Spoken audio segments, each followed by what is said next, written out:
If you were to ask me what two virtues are paramount in the treading of the path of ancient wisdom to the feet of the Master, I would answer without hesitation that the two virtues paramount in this harsh journey are those of courage and persistence. Courage and persistence. The world owes much to its men and women of courage. We do not mean here today physical courage, in which a man is at least as equal as a bulldog in his ability to dispose of physical problems about him. We don't mean that. Nor is the bulldog considered the wisest of his species. Such courage we are not discussing here today. It is the courage that displays itself in silent effort and endeavor that we are talking about here today. The courage that dares to endure and suffer all for such a simple thing as truth and beauty. That's what we're talking about here today. It's the courage that is more truly heroic than the achievements of any physical valor.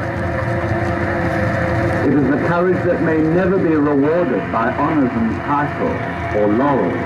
Laurels sometimes steeped in blood as much of the laurels given through physical courage. We're talking about something far more precious than physical valor.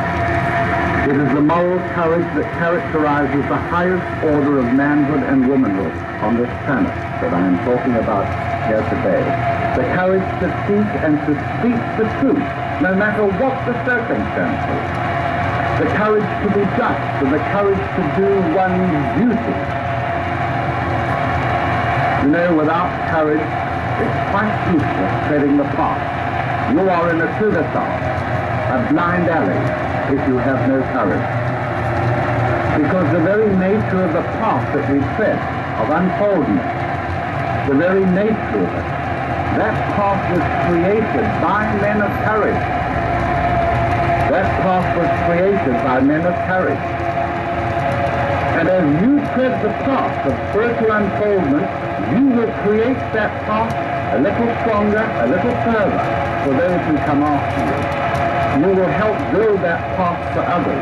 You will, as it were, leave a rope behind you to guide those who follow you across the difficult ways that lie ahead for them. And those that follow you are what we call on the path the little ones, our younger brothers. Any man who is less developed than you is a little brother, a young one, as we call it. You must leave behind you a rope, a path that will help them across the swollen rivers of the emotions that you have had to win through on. You must leave a rope for them to climb the cliffs of man's mind. You have to do that little further. Every step of progress in the history of our race has been made in the face of tremendous opposition and difficulty. Every step of that progress has been achieved and secured by men of great intrepidity and valor, by leaders who were in the van of the thought of this planet, by great discoverers and great patriots and great workers in all walks of life.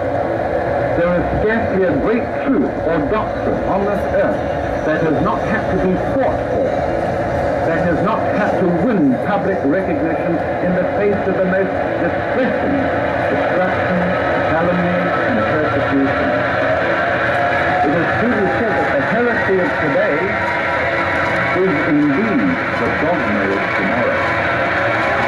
If I talk mysticism today with affecting the human mother, I am talking heresy in the height of the scientific world. In 500 years, I thought that it was a dogma. They say, oh, but dogma, we don't hear any more about it. And that's the way things are. And for me to have the facts of magnetism brought into the life of this, that I must expect to suffer calumny. I must be expected to be derided and graded by my scientific service in this world. And I accept it. I am not put out by it. I was born to to expect this. I am a disciple, and if I am a disciple, I am expected to bear sympathy. Socrates was condemned to drink the hemlock in Athens, as you well know, in his 72nd year of life. He was condemned because his lofty teachings ran counter to the prejudices and the party spirit of his age. He was charged by his accusers in Athens of corrupting the youth of Athens.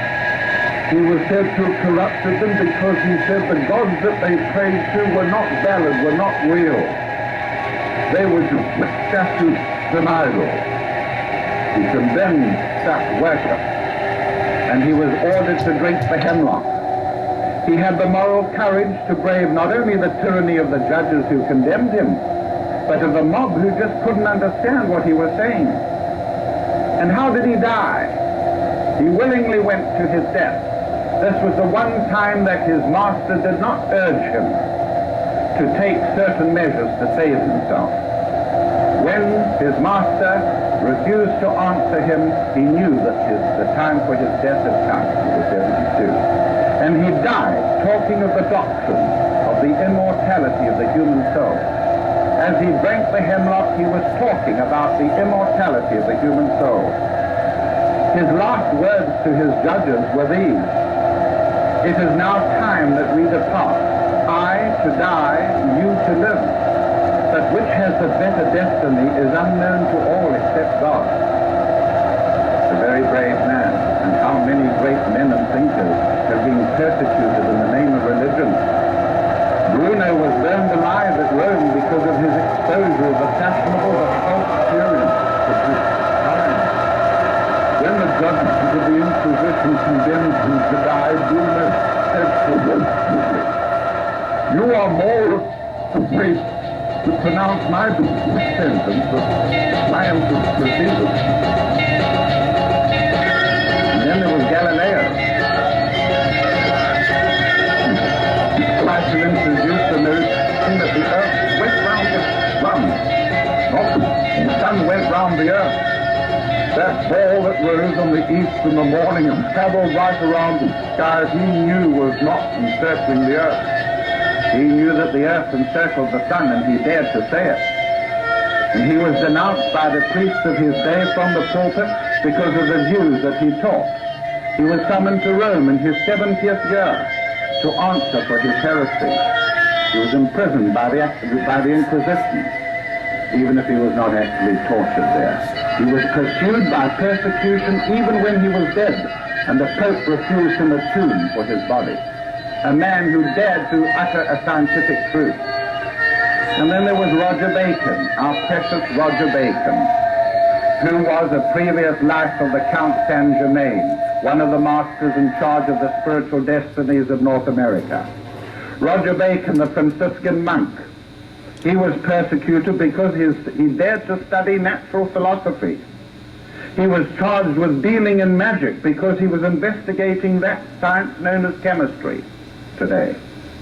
His writings were condemned. He was thrown into prison, where he lay for 10 years during the lives of 4 succeeding popes. Some say he died in prison. Would we deny that this Roger Bacon had courage? Could we therefore deny that the Count Saint-Germain has courage? For that is who he incarnated as later. And indeed you will find again and again from my references that the masters of the wisdom had one virtue above all others. Tremendous personal faith. And of course it was their favorite and their own protection. He was deemed a heretic because he began to dissect the human body. He had the boldness to study the structure of the human body from practical perspective. A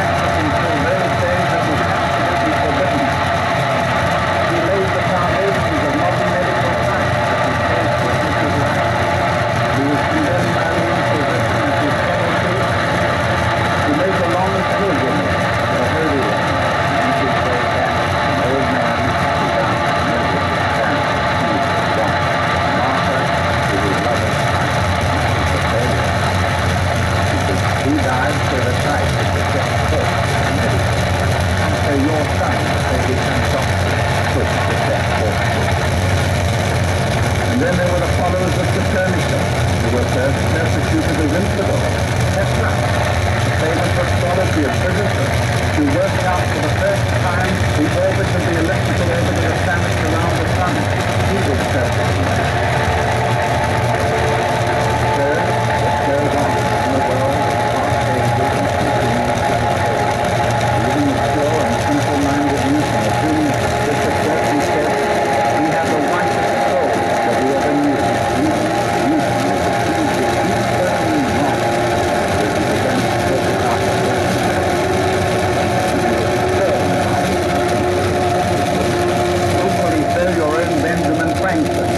Condemned for daring to explain the nature of the thunderbolt. Thunderbolts came from God, obviously. They were God's will. We still use this clause, I think, in insurance today. If you're killed by lightning or a thunderbolt, it is God's will. Well, Benjamin Franklin dared to say what a thunderbolt was, and he was accused of deriding God. And then there was Spinoza, who was excommunicated by the Jews to whom he belonged because he had views of philosophy which were adverse to that religion. And many times his life was attempted by assassins because of this. Spinoza remained courageous and reliant to the last, dying in obscurity and poverty. Indeed, there has scarcely been a discovery in astronomy, in natural history, or in physical sciences that has not been attacked by the bigoted, narrow-minded, as lead to supposed unfaithfulness to God.